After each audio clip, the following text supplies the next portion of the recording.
I had a tragic medical accident. March 18th of 2022, I had a stroke.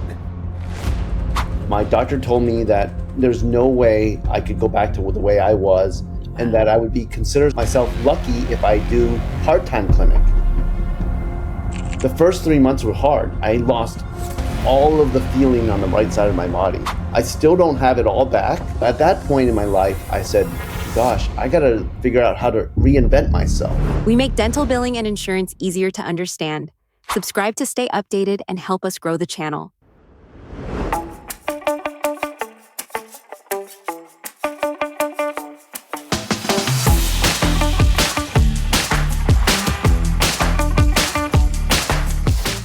And we are back with another episode of Nobody Told Me That. I am thrilled to find a new Road family member, and I want to introduce him to you. So here's the thing. You guys know that I am always at shows, and when I meet people, it's so much fun to get to know them. But then you meet people, and then you meet people again. And so this one person has just been coming up in these meetings, and I was told you should get to know him because he's a lot of fun, and they were right. So I want to introduce to you Dr. Greg Wu. Hi, Greg.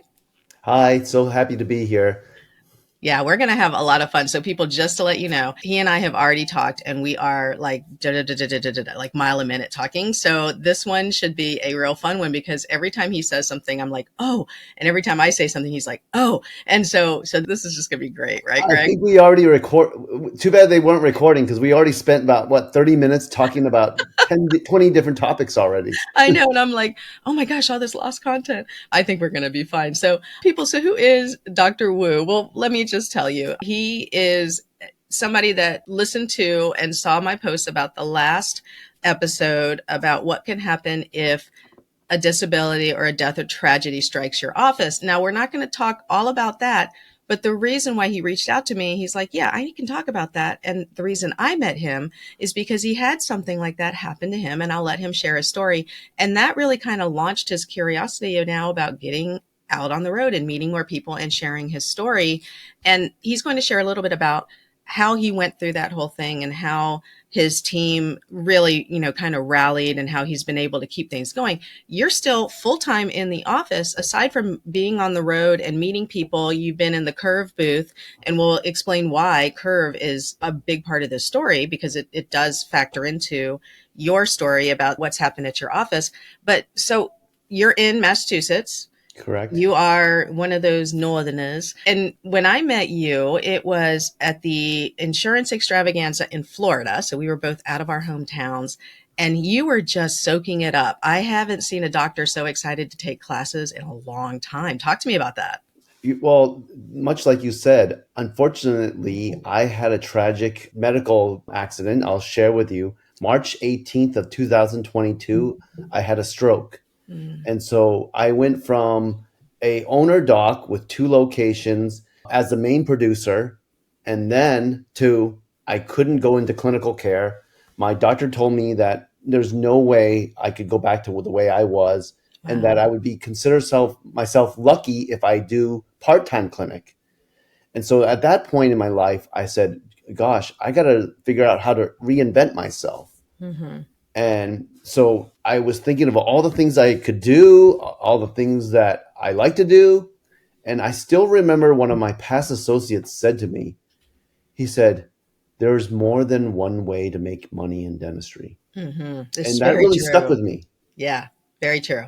And he had said to me, if there's anybody that can do it, my young associate that, I'm very proud of him. He's off, he started his own practice.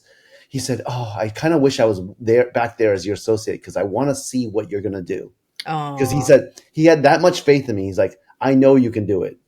And as I got back on my feet, I would tell you, and the first 3 months were hard. I lost all of the feeling on the right side of my body. I still don't have it all back. And if you ever see me in person, you'll see I limp a little bit. And I had to reinvent myself. I knew that the first thing I wanted to do, regardless about financial matters, was I wanted to take care of my patients and my team. Yeah. And so juggling everything, 45 years old, thinking that I was on top of the world and your whole world comes crashing down, you realized I got to rethink this. Yeah. Now, before that, ironically, I had told my docs, because I'm very close to a lot of them. I said, I think around age 50, I'm going to start phasing out and doing some other things. Some of my other side projects I'm going to put more time into.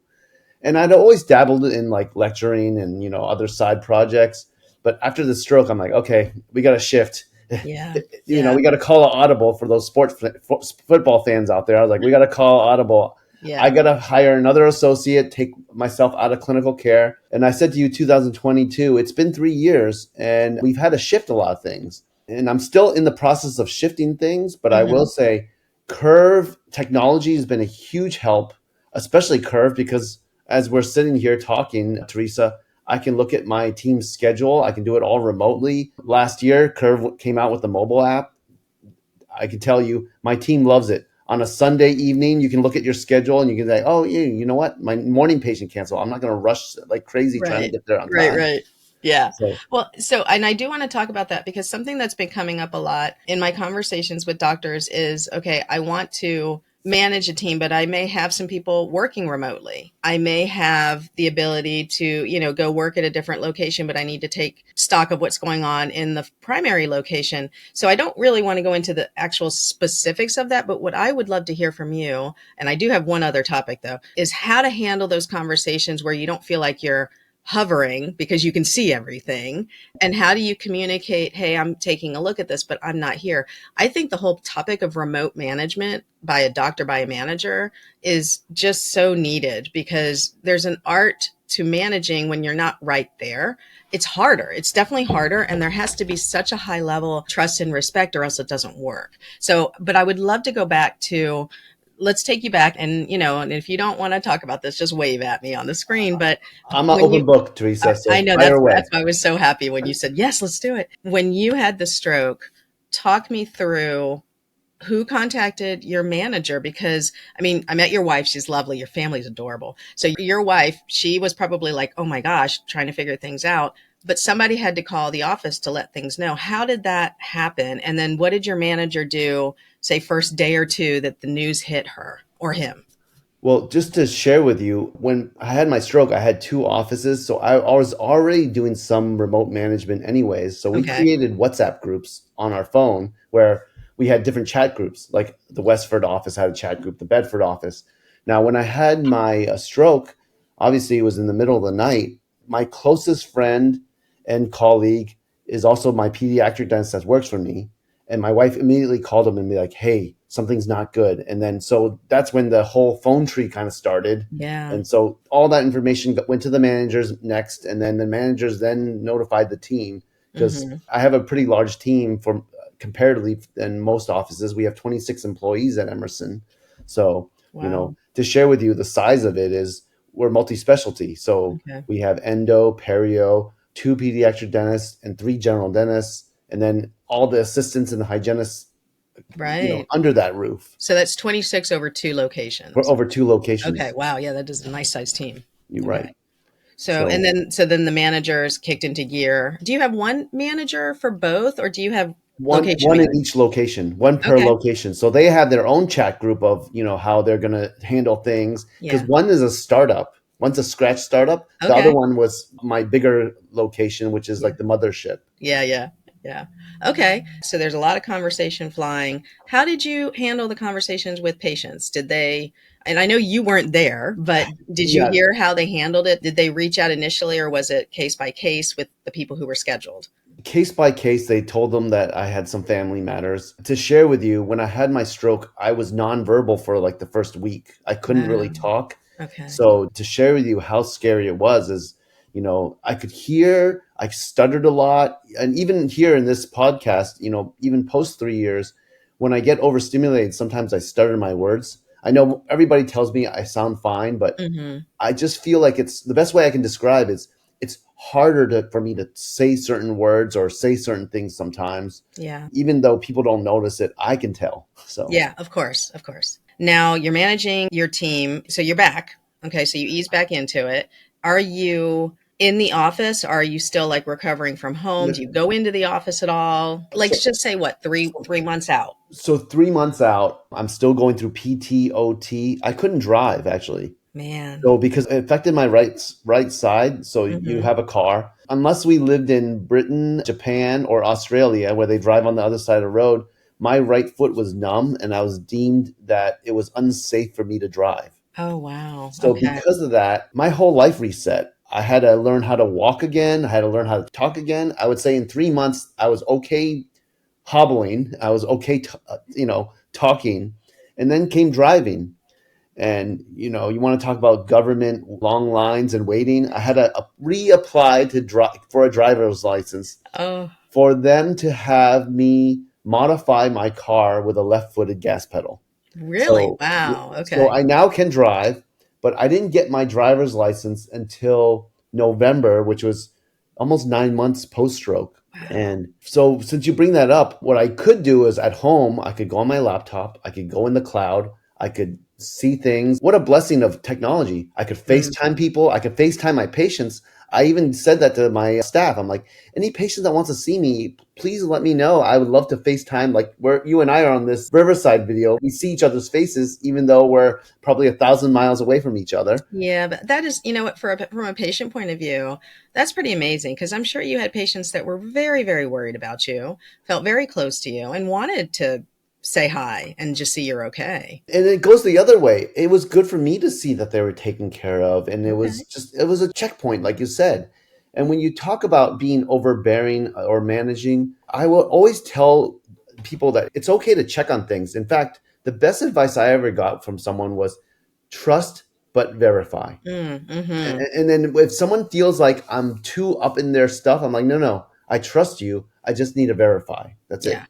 Yeah. And I And think that's the way to be not overbearing because as dentists, we tend to be very OCD about details. yeah. So, Well, now tell me a little bit about that because, my dentist friends will go, you know how we are. And I'm going, yeah, I know how you are. But you know what? There's a lot of new managers who are trying to work with the dentists that have no idea how you dentists are. And of course, you're not all one, monolithic type, but you do tend to.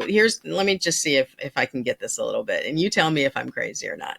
And I could be. I definitely could be. it's okay. I'm crazy too, Yeah, Tracy. So this is that's good. This is good. And people, you should know if you're not listening to this, if you're not watching this on YouTube, obviously, if you've seen me, you know I'm half Asian and Dr. Wu is Asian.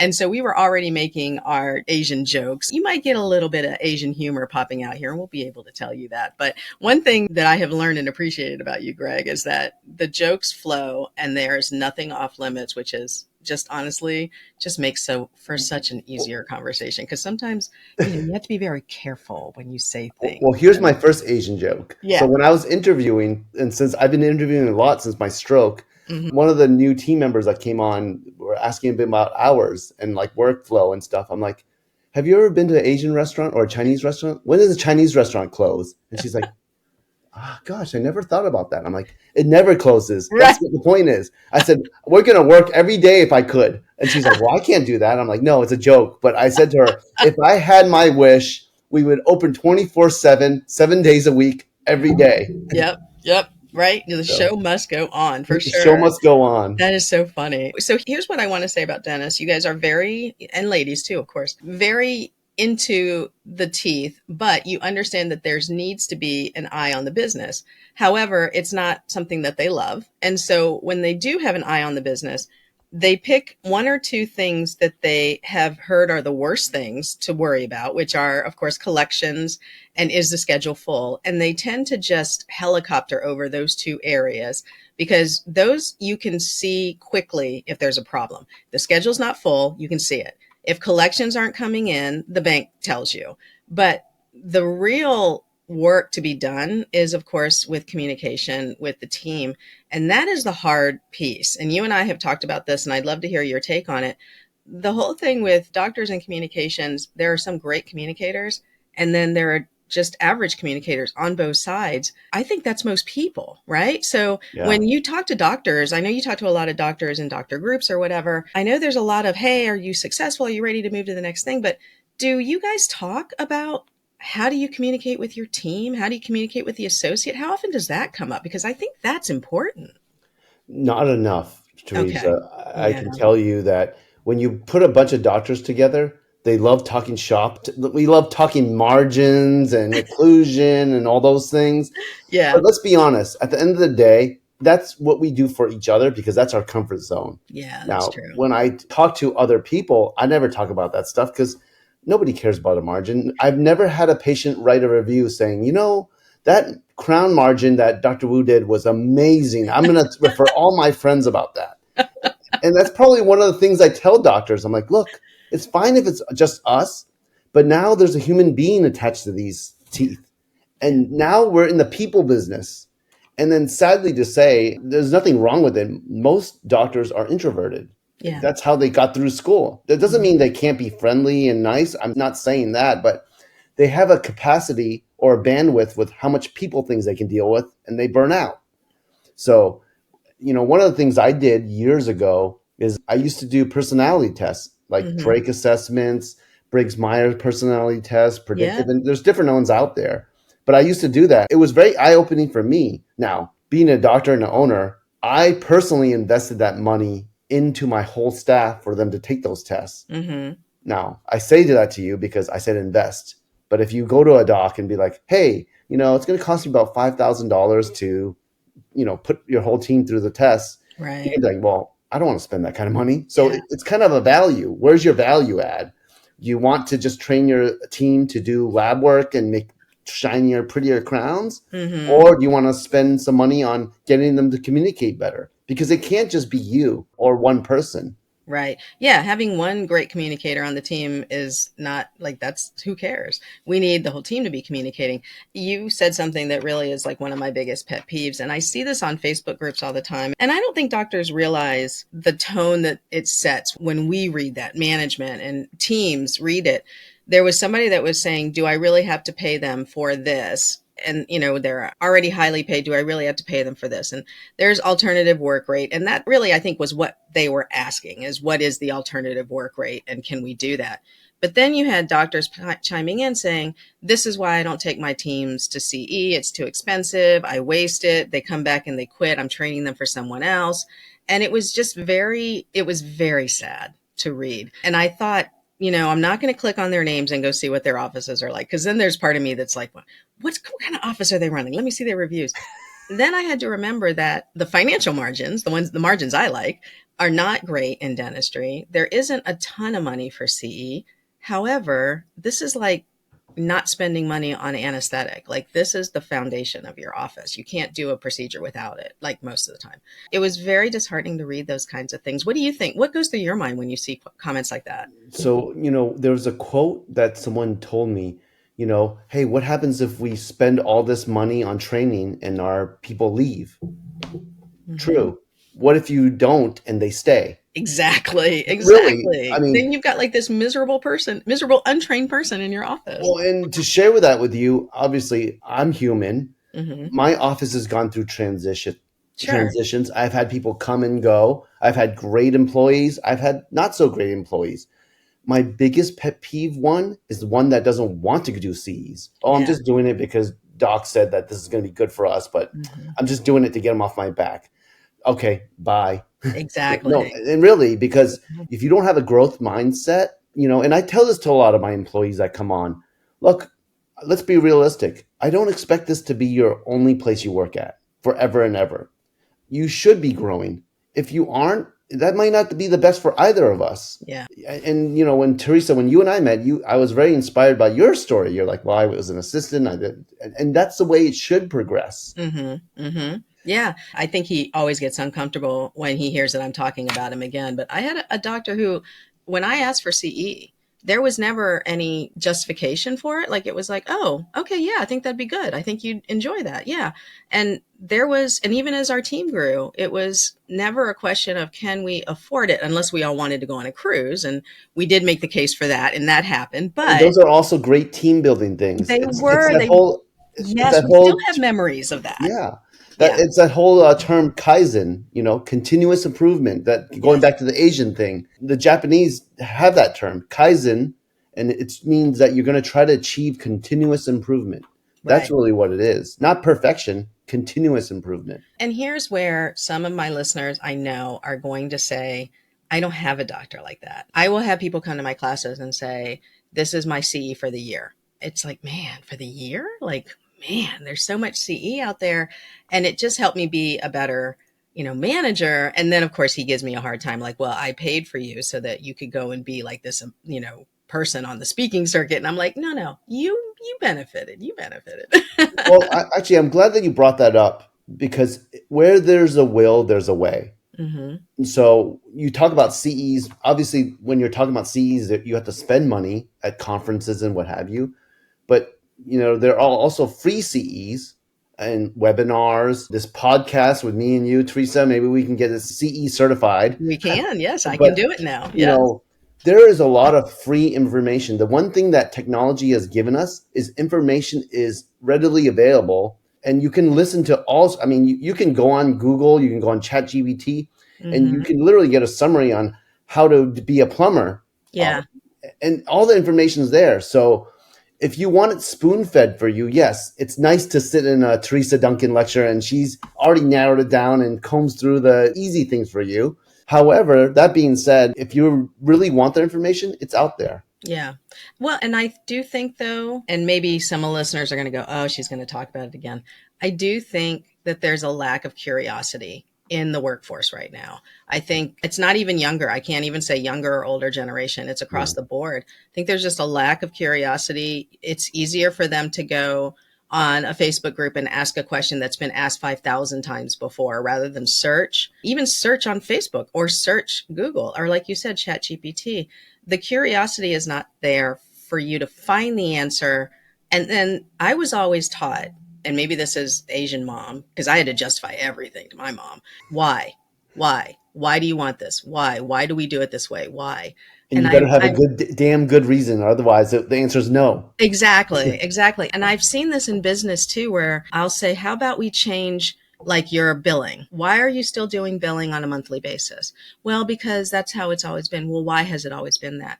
And you've probably seen this. It's a business tactic. It's called the 5 whys. So you keep saying why and why. And by the time you get to the 5th why, either you're convinced it's a good system or the person you're talking to has convinced themselves that it needs to change. And so you just get to these whys. And I just wish I'd had people saying why more often to me in my questions. Like after the classes, I wish I got more why questions. I don't. I get the, what is it? Okay, it's this. And then, okay, thank you. And then they go. I would love to hear more of the, tell me why it's like that, because that's where the brain gears start to click. I'm glad that you brought up why, because I think as people, we all have to find our whys. And so prior to my stroke, my why for what I did, my job and my career and my life was I like making people smile, both figuratively and literally. So that's why I was a dentist. And when you and I met, I wanted to make you smile. Yes, that's true. I like when I have good laughs with people. Now, unfortunately, with my stroke, I can't do it literally like I used to, but I can still do it figuratively. But more so, when I saw that post in your previous podcast about what happens when you can no longer do what you want to do, I started to think about my next why. And I said, my next why is I want to tell people my story. And I want to show dentists, and not even just dentists, anybody, that you can overcome adversity. And I want to share my story so that they can be inspired to understand and do so. Yeah. And to plan ahead. Now, had you planned ahead on that? I mean, like you said, you were 45 on top of the world. Like, did it even occur to you? Okay. So you did. Okay. I had some plans. I mean, obviously, I wish if you gave me a time machine, I'd say, oh, man, you got to buy more disability. Oh, Right. man, you got to. I mean, woulda, coulda, shoulda, right? Right. So, there's a lot of things, but, I know that doctors' offices are going from solo practitioners to more group practices. And so thank God I did that, because I have heard that solo practitioners, those offices, they literally had to close and sell because of those situations. Yeah. I was already thinking about it because, I'm sure you can attest to this, Teresa, but when I turned 40, I would wake up in the morning and things in my body would just hurt randomly. Yeah. And I was like, what the heck? I'm like, this sucks. Yes. And I remember when I was younger, I used to have some of my older patients. They used to always say to me, hey, doc, don't get old. And I'm like, what do you mean? He's like, don't get old. It's not for the weak. And when I turned 40, I'm like, oh man, that guy's right. This sucks. Yeah. Well, and the worst is when you turn 40 and then for some reason, and I remember being very mad about this. I think I even put something on Facebook. They must have known when I turned 45 or 50. I can't remember which one. Then they started sending me all sorts of face cream ads on Facebook. And I thought, you know what? Just F you guys. That's what I wanted to say. How dare you? And then you get over it. And I'm closing in on this year. I'll be 54 this year. So, I've made peace with the fact that the wrinkles are here. The hair will not, I don't even know my real hair color anymore. Everything's different. And the creaks, though, I'll tell you, the creaks make you realize that you have not limited time. It's not morbid, but you have time that you want to make an impact and you don't have all the time. Well, And that is something that I've started to, I'm like, oh, I want to do this before I retire. I want to do this. So now there's like a race to get things done before I think I'm ready to go 100%. on. Yeah. Okay. Good. Good. You're feeling it too. I feel it too, but even more so. I mean, look, I was in the hospital on the hospital bed for 3 weeks. And one of the things I thought about was, you know, people always tell you things are going to have an expiration date, but I have a different take now. Anytime you start something, there's an end. And Yeah. what I mean by that, that's everything. Yeah. So even when we interview anything that any of the projects I start, any things I'm interested, I think to myself now, there's going to be an end to this. Just Hmm. like this podcast. Yeah. You and I were all excited to start, but I also thought to myself, there's going to be an end to this podcast, and we're going Hmm. to have to say goodbye to each other, and there's nothing wrong with that. But I thought about that for my dental career. I'm like, there is one day where I'm going to have to hang up everything. I've already had to hang up the clinical side of things, but I'm going to have to, hang up everything with it. So I have to Yeah. come to terms with that. And Yeah. why not come to terms with it earlier and plan ahead, like you said, and think about all those steps. Like, hey, by 50, I want to do this. By 55, I want to achieve these things. Yeah. Because at the end of the day, dreams without goals are only dreams. That's So right. And I I, mean, they're nice sit back and think abouts, but you've got to put some action steps in. I did want to talk to you about the fact that you were still doing dentistry, but you're doing evaluations, you're doing hygiene checks. Talk to me about like a day in the life of you when you're clinical now. How do you have those conversations with patients? I like using analogies to describe things to my patients. So, and I'm a big sports fan. So I just tell them, like, look, I'm not in the field anymore. I'm in the broadcast booth now. I'm going to draw up the plays and I'll draw up your treatment plans. But if you're going to ask me to do your crown or to run the football and throw the football, I can't do it anymore. And I'm very simple with them. I just tell the patients, like, I can still oversee things. And I have some young doctors that are join me that they are very excited to do the stuff. But I have all this knowledge in my head that I can kind of guide them so that they don't make similar mistakes that I did when I was a young dentist. And Yeah. that's really the benefit of having a mentor, a coach, or a consultant. For those of you guys who are thinking about bringing one in your office, is we've been down that path. We know what to do and what not to do. Maybe not everything. We don't have all the answers, but Hmm. we've been around the block once or twice, so we kind of know where some of the traps are and Yeah. what are the things that you're like, don't go there. It's just nothing but trouble. Yeah, yeah. And I think it's our duty as mentors to say, don't go down that road. I want to save you 3 years, And Yeah. so I'm definitely mentoring a handful of people right now in different varieties, either entrepreneurs or speakers or consultants. They're all starting out. And I'll see something that I did and I'll say, you know what, you can do it this way, but let me tell you how it didn't work here. And the beauty of sharing that is that I don't have to like go, oh man, I should have told you about that. Cause that's a terrible feeling when you see somebody making a mistake. You're like, ooh, I had the chance to change that and I didn't. But I want to ask you too, so your doctors, this is really interesting to me, Greg, because you're in there, you're doing evaluations, you're diagnosing, and then other people are doing the work. And in our industry, the business models are shifting. So ideally, the doctor diagnoses and then the doctor does the work, the same doctor, right? But Right. you're in a model now where you're diagnosing and another doctor, of course, you guys are calibrated, We're right? calibrated, and mind you, just to be very forthright, I don't Mhm. see every single patient that comes through, so they Right. still do their own exams. Okay. And since you bring up diagnosing, that's the beauty of like something like Pearl AI with a second opinion. Hmm. A lot of it's now my docs have a second opinion with Pearl AI, but they have a built-in third opinion with me because I can Yeah. just look at the X-rays. Because sometimes they'll be like, "Hey, take a look at this case." I'm like, "Yeah, great." And the beauty of technology is I can sit here with you. and I can just bring up, the curve charts and be like, okay, let me take a look. Just send me the, or not send me, tell me the patient's name. I can look at the x-rays. I can look at the images that they take, Mhm. and I can give them my opinion. I think that's a huge opportunity too. I mean, not just for you, but for any doctor who has that mentorship mindset. I can't tell you how many associateships, everybody knows this, they fail because the younger doctor isn't getting the mentorship. And it could be lots of other things, but young doctors want to continue to learn under somebody who knows what they're doing.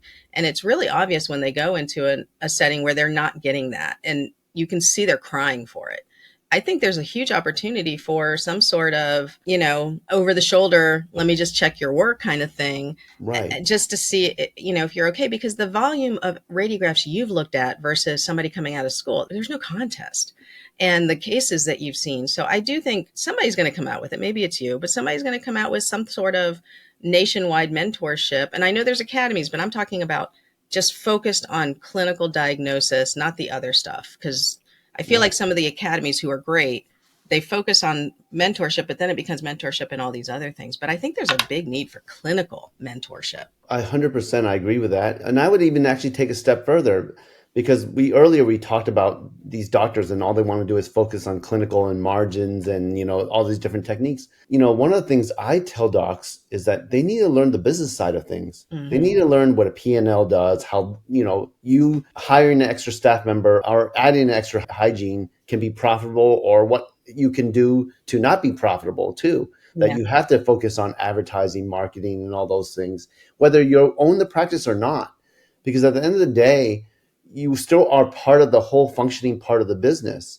That's one thing that I think so many dentists don't want to focus on that. And then they wonder why they're not as successful. And I'm like, well, you got to learn this part. Even if you Mm-hmm. don't want to, you had to learn it. How many doctors had a chance to talk to that were blindsided by something big business wise that really significantly impacted their practice? All the time, unfortunately. It saddens me. And then they kind of want to rewind back time back, because I Mm-hmm. think they equally don't have business mentorship. But part of that is because there's so much information out there, Yeah. where, and there's so much fluff out there too. Yeah. So, I think you would agree with that. There's a lot Yeah. of stuff out there, and it's like, well, they have to find the right mentor too.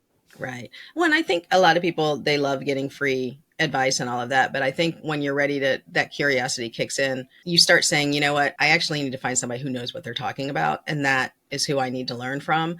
And that's why, you've probably been in masterminds. I've been in several masterminds over my lifetime. I'm in active ones now. They are invaluable, invaluable, and worth every penny that I pay for them, because I would not get this from my regular resources, and it's worth it to pay for that kind of thing. Talk to me a little bit about how your managers, because I want to get managers' point of view, how your Mhm. managers interact with each other. Is it on a regular basis? You said they have the WhatsApp group, but two managers managing two different types of practices, one, established, one de novo, how are they communicating and how do they rely on each other? Is there anything to look out for? Because I know some of the managers listening, this is their life right now, is Yeah. trying to co-manage. So since you bring that up, my two practices are about 20 minutes apart from Okay. each other. And so there's a scheduled luncheon once a month. We physically get together, the two of them, and I join them. And we have an agenda, what they want to talk about. They discuss their staffing issues, be it that we're going to do something where it only affects one office and the other one's there to support. Sometimes it affects both. It depends on what the issues are, and they'll put it on the agenda. I've kind of evolved this, obviously, because of my stroke, because I was like, Mhm. okay, so now we can also do Zoom calls if we need to. But Okay. I'm old school. I like to meet in person. If Yeah, I can, I would like to meet in person. Even this podcast, if we could, I would say let's meet in person. I But know. I know. Zoom calls and the technology is a good alternative. Hmm. So that's the biggest thing. So they are always talking with each other via cell phones, chats, texts. But I like to keep them on track so that, we're all accountable for each other. So in our calendars, we have monthly meetings. Okay.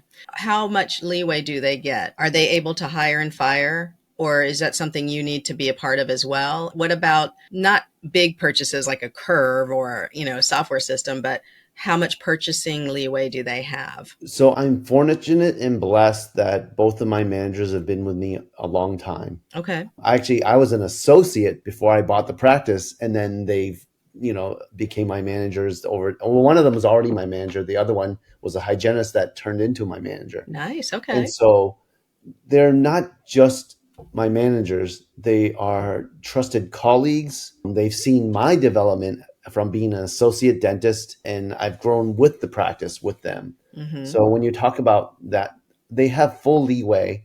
They know what my vision, my values are. And that was something that what I always say is we have to write it down. That's the other thing with the chat groups and stuff. If we're going to make some decisions, let's put it in writing so that we Okay. all hold each other accountable about that. Okay. So if they And said to me like, hey, I'm going to let so-and-so go, or I'm going to hire this person. Okay, great. I don't really need to know the details unless they're drastic. That's mhm. me though. Yeah, like Now, if there's a lawsuit possibly involved or something right, like that, right, right? exactly. Or if we're going to hire somebody, as long as they don't want like a $5 million contract, I'm good at, what the industry averages are and what they should be getting. So yeah, I'm good with that. So you've been in these different meetings. So I saw you at the Insurance Extravaganza, saw you at AAE, the Endo Association. You probably were, I think you were at Chicago, and I just don't think I was able to. Oh, Were I you missed at that one. Chicago? No, Yeah. I wanted to go there. And I'm Okay. glad you brought up the insurance extravaganza Yeah. because I'm reinventing myself too. So in dentistry, the topic I know the least about is the front desk and insurance. Yeah. So when I was there, I'm like, I'm gonna soak up all this stuff because I could do the job as a dentist. I Yeah. could do the job close to being as an assistant because Mhm. I'm a clinician. I could do the hygienist job, even though I would suck at scaling teeth. But the job that I can't really do is the insurance part. I Yeah. mean, I know it goes to insurance and like there's a magic button and curve where I click it and all of a sudden I get money in my account, but Right, right. I don't really understand the whole flow of it. So that insurance extravaganza was eye-opening for me Yeah. because I was like, oh my gosh. And to share this with you, Teresa, one thing I never thought of until I saw it for myself was there's a whole network, just like there's a network of assistants. But Yeah. when I say network, I mean like if you're stuck with a claim, I Yeah. was like, oh, if you know someone on the end, you can make your life way much easier than Absolutely. because I know what it's like when you call and like, wow, well, damn, I'm freaking on hold. Yep. But Yep. there are workarounds. And I was like, There oh, are. And when you get into, and that's why, I mean, I'm very lucky and grateful that Dental Revenue Network has really taken off because it's full of billers, billing company owners, people who work in offices. I've got practice owners in there because they also want to know the revenue side. And there is no, I'm not sharing it. It is all about, have you tried this? And have you tried this? And somebody came on and was talking, there's a whole big thing with Guardian right now, and they shared a whole bunch of info about what they're doing with their clients and negotiations and things like that. It is so helpful to be clued in with people who are in the know. The networking, as you know, Greg, I was told very long ago when I was starting out, it's who you know. And I always thought, well, that's kind of crazy because I'm not going to get a job because so and so gets this. And I have been kept out of speaking engagements because I didn't know this person and they knew this person much better. And that was going to be their gig forever. It right. is who you know. And it is the way of the world. It was like you have your Instagram is way of the woo. It is the way of the world. You have to know who to go to for help. And for you, being able to network with your other doctors and being able to ask for help along the way, that's having even your associates in the office that you are able to kind of bounce ideas off of each other. It's so invaluable to surround yourself with people like that. Yeah. So Well, I'm glad you got to see like the insurance nerds in action because that's really what it was. no, and it was great for me. And, going back to what you were asking about, I think I didn't get a chance to mention this earlier, but Cassie Talon and I are doing a summit for doctors on exactly what you said. For us to for them to bounce ideas, we're going to have to talk about KPIs and all Oh, that business stuff. fantastic. Yeah. And we want to give them that mentorship. And it's a very focused for them, like you Yeah. said, because in this day and age, we become so specialized that we don't always see the big picture. Hmm. And what I mean by that, I don't mean just dentistry. I mean life. Like you look at it, it's like, well, I only do this, or I only do this. So we only have these different silos of information. Yeah. And Yeah. then what happens is there's so much misinformation. Well, it's just like this because I'm a dentist and I understand how to run a business and this is what it is. Yeah. No, every business is different. Fundamentally, it has the same goal. A Hmm. business should be solving problems. That's how it's going to make money. If you Yeah. solve people's problems, you will make money as a business. However, different industries across the board have different nuances Hmm. and different issues. I have a lot of finance friends and they're like, well, I don't understand. Why don't you just do this? I'm like, look, in your world, you guys have a defined corporate ladder you guys can climb. But my assistant, I can't, as talented as she is, I cannot promote her to doctor, even Right. though she could. Yeah. You Right. know, I'm sure you would share this with me, Teresa. I've had some talented assistants that I'm like, man, they know more than my doctors. Sometimes, like there was a point in time I was like, they know way more than these young doctors. Oh, And listen, when you bring on a new associate, because I've had to onboard associates, young associates, it's everything as an assistant. It was everything in me to keep from grabbing the drill and saying, you need a little bit more, a little bit more. Stop, just go a little bit deep, a little bit. You're almost there, and how many layers? This is back when you had to remember layering composites. Like, Teresa, oh my just to share God. with you, I was a young associate and I understand how it feels. I was blessed to have a very veteran assistant, and she would tell Hmm. me, like, she pulled me out of the room. She's like, listen, I know you just came out of school and you're ready to do this. She's like, will you put aside your ego and just listen to me? Yeah. I'm like, yes. Tell me what to do. Tell me how. I didn't tell her what. Tell me what to do. Tell me what I need to learn so I Hmm. can be successful. Yeah, And she's like, good. Excellent. and it was huge. And she even said to me, she's the one who taught me about communication. She's like, that's fine. Don't worry about it. If they like you, you can do no wrong. Yeah. She's like, you got to learn how to communicate. When you screw up, own it and apologize. And Yeah. I was like, that was the best advice she gave me. She's like, just go for it. Yeah, people respect you when you can admit that you didn't do the right thing or almost didn't do the right thing. I mean, I think people really react to that very well when you're very honest and humble about that. Now, I wanted to ask you about the workforce. You are at all the shows, and that's kind of where I was going. And see, people, I told you it was going to be like this. We just Yeah, kind am of I go. bouncing everywhere? I Yeah. knew I So would. I saw you at the shows, and what I wanted to ask you is, since you are at the shows, you're hearing from dentists and managers, and that's kind of what I love about the shows. I get all these stories. What are you hearing is a big pain point out there as far as finding people? Do you find that is it as bad as we think it is? Is it worse? Is it better? I mean, what are you hearing as far as finding good workforce? Yeah, it's probably the same as you, and I'd like to hear from you too. But everybody's pain point is I can't find reliable staff, and they're Yeah. gonna come on board, and then in a week or a year, they're gonna leave, and they're not Yeah. really interested. They're not engaged, and they're not the same level as so and so. And some of them can't even find them. They're like, I can't. I put an ad out for the last month, and I've had like 2 phone calls. So That is what I'm hearing is it's feast or famine. You get a ton of resumes and then you realize like none of them are qualified. And so yeah. do you take a chance? And sometimes, it depends. You do sometimes. But the workforce is hard right now. And I think that's why you're seeing, I think doctors are getting more and more frustrated. And you and I talk like the whole part about operating an office, to me, as good as my employees were, or our employees were, really good people, it was hard to manage them. Like I was so happy to not have to manage employees anymore. But when you don't have people applying for the job, you're like, where is everyone? So I'm seeing this is why I think outsourcing is so big because we just don't have the people to run the jobs. And then when it comes to finding good people for hygiene and even for associates, you guys are doing battle now with corporations who have more resources to hire. It's feeling very strapped right now. 100%. And so one of the things I tell these docs, if you're going to compete with these DSO groups, you have to be different than them because they're going to have systems but now you can add the personal touch. What's different than you is you may be able to say, oh, you know what, Teresa, you got little kids. Okay. I know that, obviously you don't want to work late nights because you want to be home with your kid. Hey, let's shift our hours so that you can be more family friendly and we can customize things. Because Hmm. if you are a doctor owned office, you can shift things like that. So you can make it more personalized. And we are a family and we care about each other. It's not just about doing the teeth. It's like we care for the patients, but we also care for our team members that join us. And we Yeah. care about your growth and that you're going to be successful.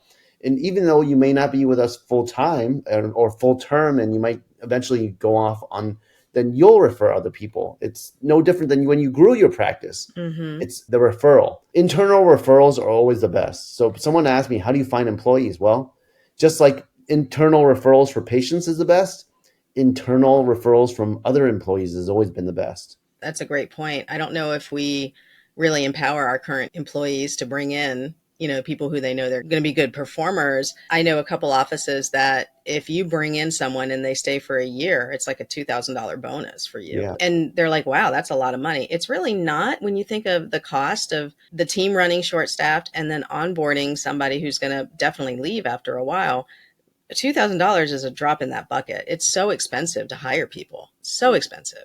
It is. And, it's funny that you bring that up too, because before I went to dental school and became a dentist, I was actually a finance major and I was in the finance world. So I worked as a fund accountant. And I remember the onboarding process that I had with that. It was very methodical. And I had someone that was like mentored. I was glued to this person for 3 months to learn the accounting business. Yeah. And the ironic thing is with dentistry, it's more just like, okay, here's what everything is. And you just drop them.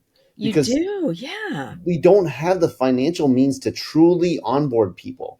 I really feel bad about it because the way the margins are, in a perfect world, I really think that doctors, assistants, hygienists, they should be onboarded 3 to 6 months with a mentor, how you could Yeah. say. But we're so short staffed, it's almost near impossible. I mean, I've tried in my office from time to time, and it's just like, yeah, it's not going to work. Well, yeah. I mean, because you really, like used to say in classes, don't expect anything productive from this person in the first 3 months because, they're going to do great, but in 3 months, they have not yet had an impact. They're still learning you, your culture, whatever.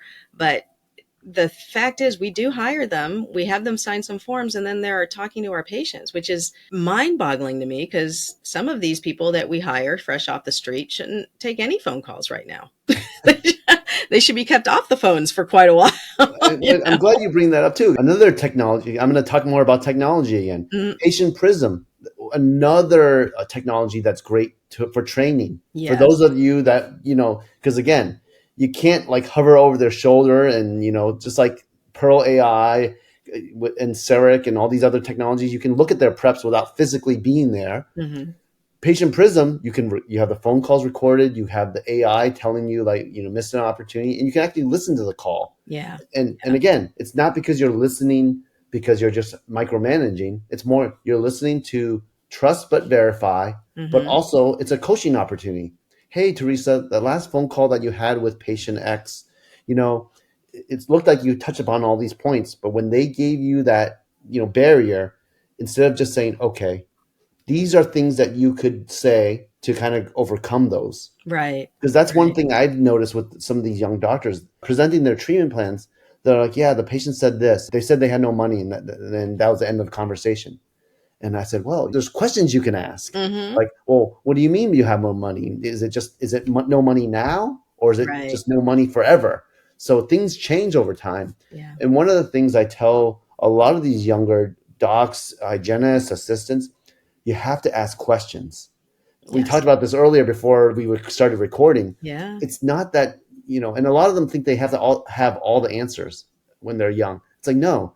Actually, usually when people come to me, I have more questions than answers, more Yeah. because I'm trying to understand where you're at. And so, Yeah. Well, and it's really fun when you're talking to patients and you start asking questions they're not ready for, because that's when they are so, I guess, conditioned to tell you that they can't get the work because it's expensive. So they're trying to say, what is the most important thing to do, right? right.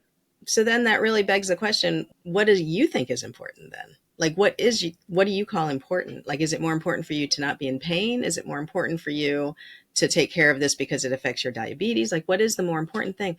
To your point, there's so much conversation that can be had, and whether we're closed for time or they don't have the skills there, we'll get there. I mean, they just need to keep asking those questions. And really, the whole thing with Patient Prism, and Amal's been doing this for a long time. Amal is the owner, this.